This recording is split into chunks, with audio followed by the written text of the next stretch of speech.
Washington Football Nation, man, what's good, guys? This is your boy Manny, and this is the Talking Sports with Manny YouTube channel.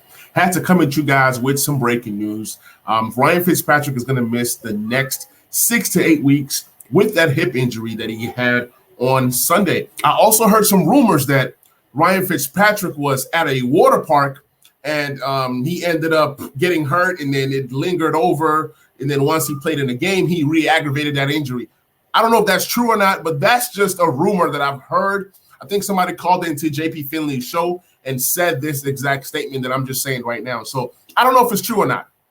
So Washington football team has lost Ryan Fitzpatrick.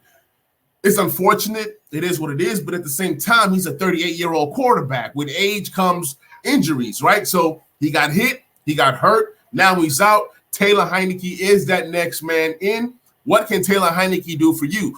We saw him come in Sunday and have a pretty decent game. I'm hoping he has a better game come Thursday. I mean, we've only seen a small sample size of Taylor Heinicke. And what this means is that Taylor Heinicke and Kyle Allen are the two guys available on this team for the next, 16 games. So we have to hope that these guys are healthy up until week 11, which is when Ryan Fitzpatrick is supposed to be coming back.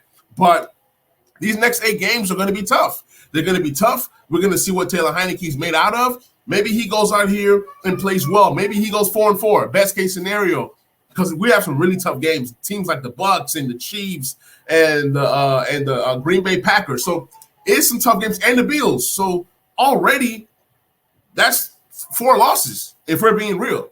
With Fitzpatrick or without Fitzpatrick, that's 4 losses, because these guys are teams that are Super Bowl contenders. We're not there yet.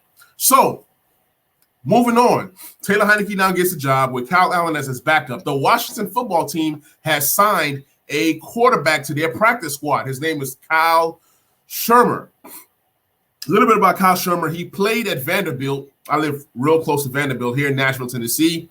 And in Vanderbilt, he had decent stats. Freshman year, he didn't really get to play much. He played 6 games. Sophomore year, he played 13 games. He had 1,200 yards, 9 touchdowns, and 10 interceptions. Junior year, a vast improvement, 2,800 yards, but you saw a jump from 9 touchdowns the previous year to 26 touchdowns and 10 interceptions. That was his junior year. And then his senior year, he had a jump in yards, 3,100 yards, 24 touchdowns, and 6 interceptions. He's a 6'4" quarterback that's 225 pounds. I haven't really seen tape on this guy. I don't even know if he can play or not, but he was on that Kansas City Chiefs team that won the Super Bowl in 2019. So he is a Super Bowl champion. He does understand what it takes to win because he's been around Patrick Mahomes. He's been around winners. So that's something that he can add or bring over to this quarterback room. You can say, well, he's an undrafted guy, this and that. Well, so is Kyle Allen. So is Taylor Heinicke. I mean, he probably doesn't have the game experience, obviously, but he has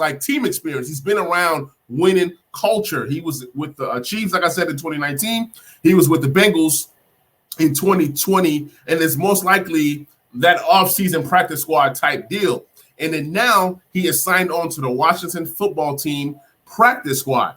So we'll see what happens, because you definitely need 3 quarterbacks, because if an injury happens to Taylor Heinicke or Kyle Allen, you got to bring somebody up.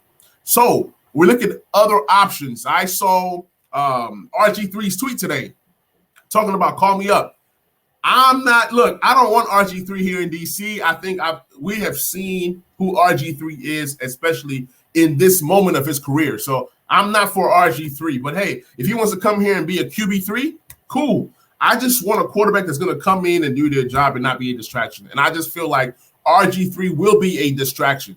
Cam Newton, that's been another popular name. Everybody's saying bring Cam Newton in. Yes, he knows the Ron Rivera system, Scott Turner system. He's going to come in here and fit in. But is he coming here to be what? Is he coming here to be the QB2, QB3? Why is he really coming here? And if he's coming here to be the QB3, I have no problem with it.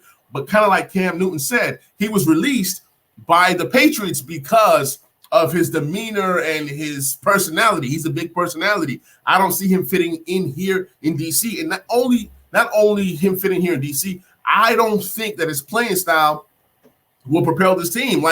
What's the difference between a Taylor Heinicke and Cam Newton? Did y'all see Cam Newton last year in New England? So, yeah, I'd rather just go ahead and stick with Taylor Heinicke and Kyle Allen and just rock with what we have. Now, let's say an injury does happen to either Taylor Heinicke or Kyle Allen.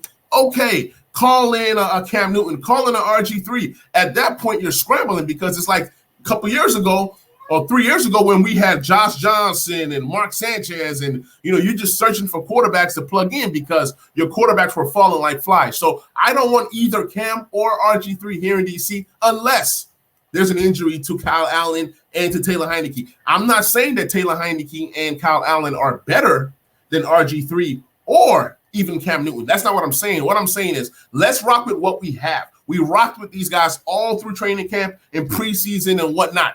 Let's rock with these guys. And then if injury happens, then you go out and find somebody else. And even then, you got to get that person in your system. And then what's his name? Shermer. He's probably the next guy up. If something happened, Kyle Shermer, I got to learn his name. He's probably the next guy up. And to be honest, even though I have not seen Kyle Shermer play, I'm more confident in Kyle Shermer than I am in Steven Montez. Look at the pedigree. This guy went to Vanderbilt, played in the SEC, and he's putting up these kinds of numbers, whether they're winning or losing. When you're putting up these kinds of numbers in the SEC, it just is what it is. The SEC is the SEC. You're playing premier top-tier defense, premier top-tier teams all around the country.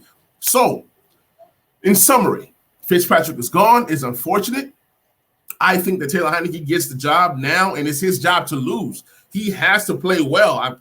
Look, everybody wanted, this guy, what I'm saying, Taylor Heinicke to be the quarterback. He now has his chance. It seems like destiny just turned 360, and look, everything happens for a reason. He is now the guy. He has to go out there now and prove. The team is rallying around Taylor Heinicke. I'm going to rally around Taylor Heinicke. Whoever is playing quarterback, I'm going to support that guy, and everybody else should too. So, guys, this is your guy, Manny. This is the Talking Sports with Manny YouTube channel. Wanted to get on here, talk about some Washington football. I hope everybody's doing well. Also, if you're interested in becoming a member of this channel, please hit the join button. I will be, there's different tiers, different levels. The last level is the best level where you have access to me 24/7 for fantasy, football advice, and whatnot. So, please be sure to subscribe, please share, and I will catch you guys on that next video.